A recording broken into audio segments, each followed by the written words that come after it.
Joining me now on the program, the Parliamentary Secretary for Citizenship and Multicultural Affairs, Senator Kate Lundy. Good morning, Senator. Good morning, Kieran. And the Shadow Disabilities Minister and Manager of Opposition Business in the Senate, Mitch Fifield. Senator, thank you for your time. I want to get you to respond to some of the comments made by Greg Combet there. The different political landscape, that's the justification the government's using for its change of language when it comes to a carbon tax. But you can't really argue that the government hasn't supported a price on carbon for some time, has it? Well, change of political landscape is code for we're going to break our promise, and saying that we need to have regard to the range of views in the Parliament is code for we're going to do what the Greens want. This government went to the polls with a very clear position that they were not going to have a carbon tax. That was the only thing that was clear about their carbon policy. We weren't sure exactly when there was going to be an ETS. That was going to be in the never, sometime after 2013. But the one thing that Julia Gillard was crystal clear about was that they were not going to have a carbon tax. All right, Kate Lundy, you've heard that comment and other statements by the opposition. Was it silly to rule out a carbon tax when it has been, a carbon price has been such a core part of the Labor belief, although they dropped, the government dropped the ball to some degree in the last term? Well, I wouldn't agree with that statement either, and what we're doing now is what we said we would do in the election campaign, which is form a committee on climate change. I know Greg Combet has said today that the announcement of that is imminent, but that's exactly what we said we would do during the course of the election. Though, wasn't it? The committee came after the election. Before the election, it was a people's forum.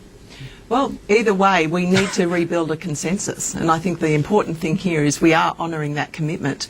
We need to have a conversation in the broader community. We'd like to have a cross-party committee to progress that conversation, and I think it's precisely right. The landscape has changed. That's entirely legitimate. It's not about breaking a promise, it's about doing something about it in the current political environment. But before the election it was a people's forum, a committee if you want to describe it like that, but it's a very different set of circumstances that you're using after the election, isn't it? It's politicians, experts. The committee's been shrunk. The opposition can't have it both ways here. They were very happy to criticise the People's Forum during the course of the campaign, and what Labor is doing is responding to it and establishing a climate change committee that will be able to progress what we feel is a broad community consensus to take action on climate change. Okay, are you worried that you could be left out of that consensus with the likes of Marius Kloppers coming out, other business leaders endorsing that view? And indeed, the Treasury Blue Book, which was provided for the coalition had you won office, had said that the direct action plan that you put forward wasn't good enough, that it wasn't going to meet the target of 5% by 2020.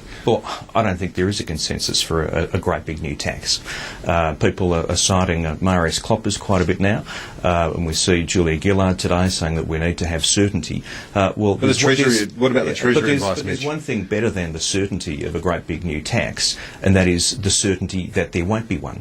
If Julia Gillard wants to provide certainty, she can say we're not going to introduce a carbon tax because we actually promised we wouldn't before the election, and we won't introduce an ETS either. You're someone who has worked in this area, you respect Treasury. They say that you need to act sooner rather than later. Well, Treasury don't always get everything right. They're good guys, and girls, they're clever people, but they don't get everything right, and they are not the oracles of what is good policy in the interests of the Australian people. Political parties put themselves forward at election with an agenda. We like the Treasury, but Treasury don't run for office. The Labor Party did, the Coalition did. We had a clear plan for direct action.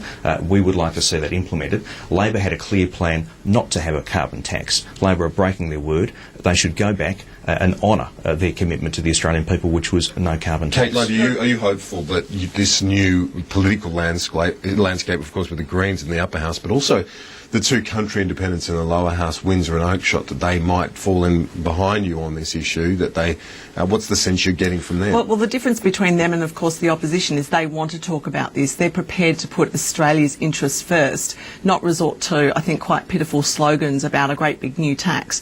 This issue is a serious one. We know, and what the business community knows, I think the broad community knows, we have to address it now.